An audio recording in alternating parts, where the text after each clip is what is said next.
Sveiciens no Valtek! Tikko servisā esam samontējuši Lemken Rubīn 10 jaunākās paaudzes diskus, un tagad arī iepazīstināsim jūs nedaudz ar viņiem.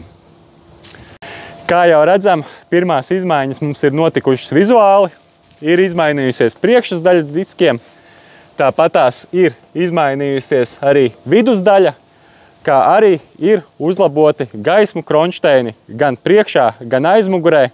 Tie tagad ir kļuvuši daudz vieglāki.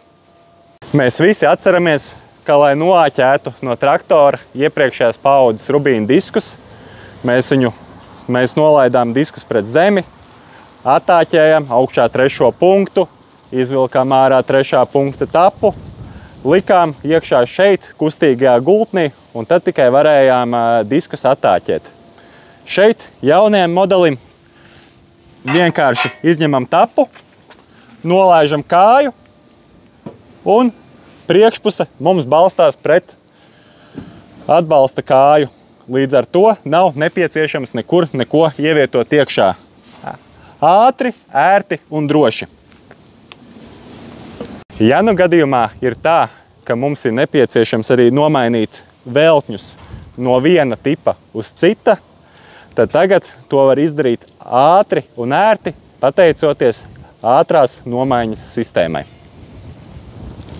Vēl viens ļoti labs uzlabojums, kā jau šeit redzam, 1,35 m. Jā, tieši šāds ir attālums starp 1. un 2. disku rindu līdzšinējā 1,20 m vietā. Līdz ar to arī pie ļoti lielām augu atliekām mēs zinām, ka šo agregātu nodambēt būs neiespējami. Šeit gan mēs redzam tikai urbumus piemetinātajos kronšteinos, bet ja līdz šim mēs Rubīn diskus varējām aprīkot ar salmecēšu zariem priekšpusē, tad arī nu jau tos ir iespējams aprīkot vai nu ar šļūci, vai nu ar kapātāju rulli. Līdz ar to šos diskus varam padarīt daudz universālākus.